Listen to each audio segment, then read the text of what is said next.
여러분 반갑습니다. 제이제이 리더입니다. 오늘은 시장에 대해서 좀 말씀드려 보도록 하겠습니다. 자, 오늘 우리 시장이 굉장히 어려웠죠.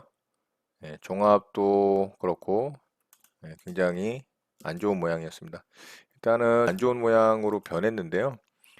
여기 이제 굉장히 중요한 자리라고 제가 말씀드렸던 이 자리 왔을 때부터 1985 라인은 굉장히 중요한 라인이라고 말씀을 드렸는데 그 자리를 오늘 갭으로 이탈을 하면서 시장이 시작을 했습니다. 자, 그리고 정확하게 그 자리를 윗꼬리로 머리를 맞으면서 오늘 이제 종가 저가로 거의 마감이 되다가 살짝 아랫꼬리를 달고 마감을 했는데요. 자, 오늘 시장이 개파락을 시작을 하면서 저는 그냥 바로 관망만 했어요. 갭으로 중요한 라인을 이탈을 했기 때문에 매매는 사실 의미가 없었고요. 오늘 코스피, 코스닥 양시장 통틀어서 코스피 같은 경우는 상승 종목이 대략 한 30 종목 정도밖에 되질 않았고요. 코스닥 같은 경우는 한 70 종목 정도 되니까 코스피, 코스닥 양시장을 통틀어서 대략 한 2천 종목이 넘는데 그중에 뭐 상승 종목이 100 종목 정도밖에 안 되기 때문에 사실 매매를 해서 수익 날 확률이 거의 없다라고 봐야죠. 그래서 이런 시장 같은 경우는 매매 자체를 그냥 하지 않는 게 중요합니다. 그리고 코스피 시장 같은 경우는 지금 자리에서 여기서 이제 내일 시장이 어떻게 만들어질지 모르겠지만 오늘 나스닥 선물 같은 경우, S&P 선물 같은 경우 서킷 브레이크가 걸리면서 매매가 이제 중지가 됐거든요. 거래가 이제 쉽게 얘기하면은 종목으로 따지자면 하한가를 들어간 거나 다름이 없습니다. 선물 시장이 5% 이상의 변동폭이 생기면 서킷 브레이크가 발동이 되거든요. 그래서 지금 멈춰 있죠. 하한가 4.8%, 4.9%에 지금 멈춰 있는 상황이고 그렇기 때문에 오늘 이제 나스닥과 다우지수가 개파락으로 시작을 하겠죠. 그러면은 만약에 어떤 호재거리가 생겨서 바람이긴 하지만 그런 상황이 생겨서 아랫꼬리를 길게 달아주는 상황이 만들어지거나 아니면 양봉으로 길게 장대 양봉으로 마감을 해준다면 뭐 가격상으로는 마이너스가 나더라도 캔들상으로 양봉으로 뽑아준다면 우리 시장은 굉장히 선반영된 그런 부분이 없지 않아 있기 때문에 좋은 또 내일 시장이 열릴 수도 있다라고 생각을 합니다. 근데 만약에 그 반대가 된다면 또 한번 개파락으로 시작을 해서 음봉으로 일단 떨어졌다가 또 뭐 아래꼬리 달고 올라올 가능성도 있겠죠. 그래서 지금 시장에서는 그냥 관망하는 게 답입니다. 지금은 그냥 관망하는 자리고 이 중요 라인인 1985 라인을 회복하기 전에는 일단은 어떻게 시장이 만들어지는지를 살펴봐야 됩니다. 그래서 지금 시장은 그냥 관망하는 게 가장 현명할 것으로 생각이 됩니다. 상대적으로 코스닥은 좀 강했는데요. 코스닥이 좀 강했던 이유가 장중에 오늘 제약바이오 쪽이 조금 시장을 방어를 했어요. 그중에 셀트리온 헬스케어가 전고점을 뚫어내면서 굉장히 좋은 모양을 보여줬지만 결국에는 시장을 이길 수는 없죠. 종목들은 시장이 형님이고 시장이 사장이기 때문에 시장이 이렇게 하락을 한다면 어쩔 수 없는 거죠. 종목들도 버티다가. 결국에는 코스닥은 코스피보다는 좀 좋은 모양이긴 하지만 얘도 중요한 라인인 618.5 라인을 깼기 때문에 또 종가 저가로 만들어졌잖아요. 얘는 아랫꼬리가 없이. 그래서 내일 일단은 얘도 개파락이 가능하다. 개파락으로 시작할 가능성이 높다라고 봐야 됩니다. 코스닥도 마찬가지로 618.5 라인을 회복을 해줘야 됩니다. 이 안으로 다시 들어와 줘야 돼요. 그래야 시장은 다시 안정화가 될 가능성이 있어요. 이 아래쪽에서 놀게 되면 일단은 보수적인 관점으로 좀 관망하는 자세가 필요합니다. 여기서 이제 어떻게 만들어지는지를 확인을 해야 돼요. 자, 우리나라는 전염자 수가 굉장히 이제 급격하게 줄었죠. 그래서 이제 중국과 우리나라는 굉장히 진정되는 군명인데 유럽 쪽 이탈리아와 중동 쪽 이란 그리고 미국까지 확산되는 그런 과정에 있기 때문에 그 여파로 인해서 그쪽 시장들이 지금 우리 시장을 거꾸로 끌어내리는 역할을 하고 있어요. 근데 우리나라 시장보다는 아무래도 유럽 시장과 미국 시장의 영향력이 전 세계 증시에 미치는 이 강도가 크잖아요. 그러니까 우리나라도 어쩔 수 없이 지금 하락을 하는 겁니다. 예. 그래서 그거는 그들의 시장의 움직임을 또 잘 살펴보면서 대응을 해야 될 수밖에 없는 거죠. 자, 우리나라 시장에 오늘 종목들이 보면 대부분 뭐 한 4%에서 많은 것들은 뭐 7, 8% 이상씩 다 하락을 했죠. 상승한 종목이라고는 마스크 관련주인 레몬하고 또 이제 진단키트 관련주인 시젠과 수젠텍 정도, 또 파미셀, SX바이오 이 정도 관련 종목만 움직이고 전체 종목들이 거의 하락을 했다고 보면 됩니다. 자, 이렇게 이제 하락한 이유 중에 여러 가지 이유가 있겠지만 유가 하락에 대한 이 충격이 굉장히 컸습니다.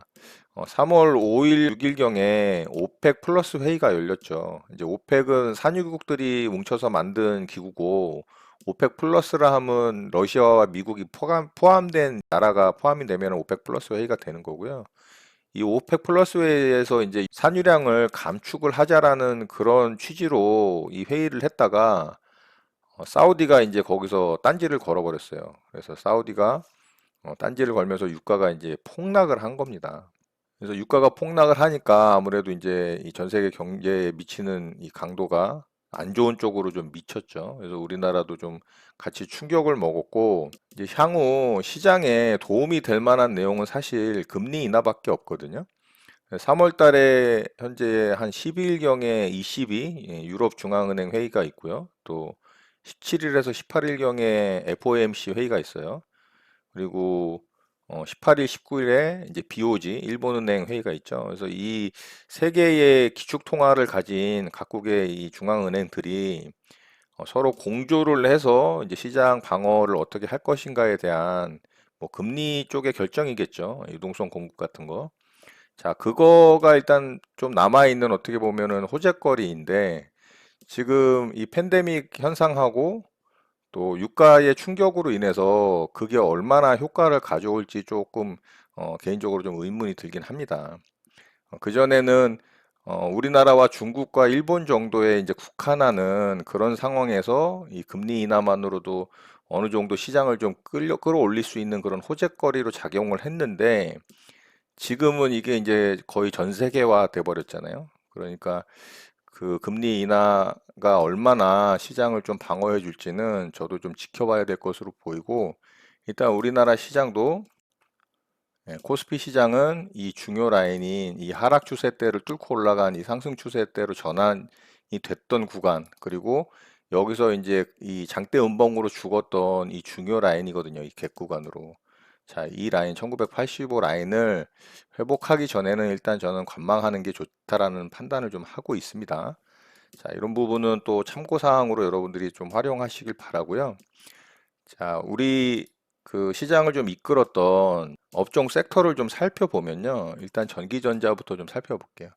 자, 전기전자 업종 섹터를 살펴보면 아직 이 아래권에서의 일정한 박스 구간을 만들고 돌파를 했던 그 자리를 지켜주고는 있어요. 그러니까 시장을 선도했던 업종 섹터 중에 이 전기전자 업종의 추세는 아직 죽지는 않은 거죠. 자, 이런 부분도 참고하시고, 그리고 이제 반도체 부분을 좀 봐야겠죠. 자, 이게 반도체 업종 섹터인데 마찬가지로 전기전자 업종과 마찬가지로 이 돌파된 전고점 라인을 잘 지켜주고 있는 모양입니다. 반등을 잘 줬어요. 반등을 잘 줬고 여기서 한번 이렇게 쌍바닥을 찍어주고 이렇게 올라가면 좋았는데 지금 살짝 좀 많이 하락을 한 거죠. 그래서 이 돌파된 전고점 라인을 지지를 할 건지 못할 것인지에 대한 부분을 일단은 좀 살펴봐야 될 것으로 보입니다. 자, 그래도 전기전자 업종과 반도체 업종은 아직은 추세가 살아있다. 그리고 지켜줄 자리를 잘 지켜주고 있다라는 것은 굉장히 고무적입니다.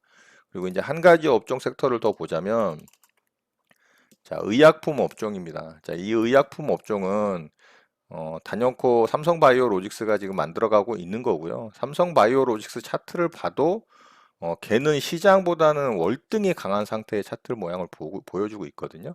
그러니까 의약품 업종 차트도 살아있다. 근데 그 중에 볼 종목은 지금 현재로서는 삼성바이오로직스 하나밖에 없다라고 생각을 합니다.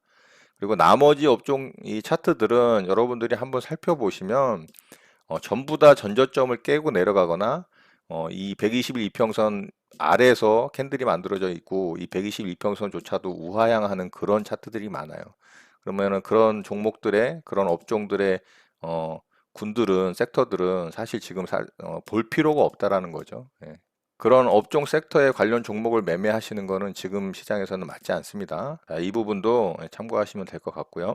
한 가지 더 이제 우리나라에 좀 이 약재로 작용한 게 한일 상호 간의 입국 금지 조치가 내려졌죠. 엎친 데 덮친 격이죠, 지금. 9일 0시 기준으로 비자 면제가 이제 중단이 됐어요, 양국 간에.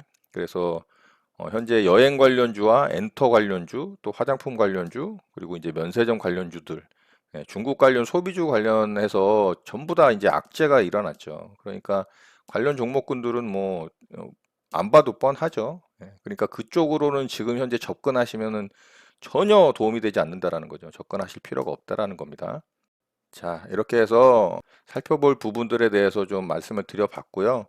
오늘 이제 저녁에 다우와 나스닥 지수가 정말 양봉으로 개파락을 하더라도 양봉으로 캔들이 쭉 뽑아준다면 마이너스가 나더라도 캔들상 장대 한봉으로 뽑아준다면 그나마 우리 시장은 아마 조금 충격이 덜할 수 있을 것으로 생각을 합니다.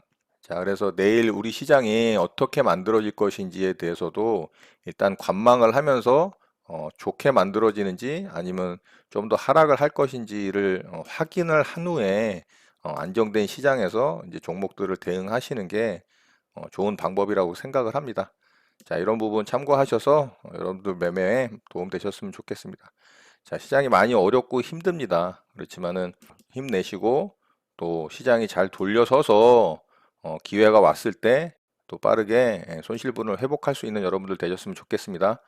자, 오늘 내용은 이것으로 마치도록 하겠습니다. 여러분의 구독과 좋아요는 언제나 영상 제작에 큰 힘이 됩니다. 감사합니다. JJ 리더였습니다.